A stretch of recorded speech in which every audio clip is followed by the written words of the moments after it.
গাইবান্ধার তরুণ যুবকেরা ভালো করে বলতে এই জীবনের মালিককে প্রেম করবার ভূমিকাকে পার্কিংয়ে জায়গায় দিবা এই জীবন তোমার, তুমি শুধু আমার ওই হাইব্রিড যুবক। এই জীবনের মালিককে, আপনার আমার সম্পদের মালিককে, আল্লাহর দিয়েছিলেন, আল্লাহর দেওয়া সম্পদ আল্লাহর পথে খরচ করতে রাজি আছেন তো মুসলমান? রাজি আছেন তো ইনশাআল্লাহ? সবাই পথে থাকবেন, সবাই পথে থাকলে প্রাণ ভরে টাকা দান করেন, আল্লাহ রাস্তায় টাকা বের করে দেবেন। খবরদার কাছে আমরা বিলিয়ন দিন না। 2014 সালে লস করতে গেছিলাম রংপুর কারাবাস, ওই জায়গায় কালেকশন চলতেছিল, একজন ব্যাগের নিতে দিয়েছিল 2 প্যাকেট বিড়ি, দিয়ে লেগে দিয়েছে 1 প্যাকেট না বিল কমিটির আর 1 প্যাকেট ভক্তা।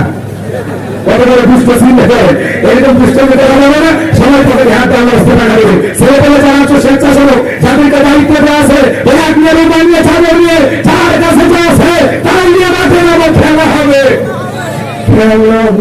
মুসলমানদের উপর নির্যাতন জুলুম চালানো, ওই যে আম্মার আর সুমাইয়ার কথা মনে আছে, তাদের উপরে কি নির্যাতনটা চালাইছিল একটু অপেক্ষা করেন, আমি পরে বলতেছি। এই আবু জাহেলের একটা বাহিনী যেরকম ছিল, আজও তামাম পৃথিবীর দিকে তাকায় দেখবেন জালিমেরা নিজেদের ক্ষমতা টিকানোর জন্য একটা বাহিনী আছে, ওদের কাজই হলো টুপিওয়ালা দাড়িওয়ালা আলেমদের উপর নির্যাতন জুলুম চালানো। কথা বলেন ঠিক না?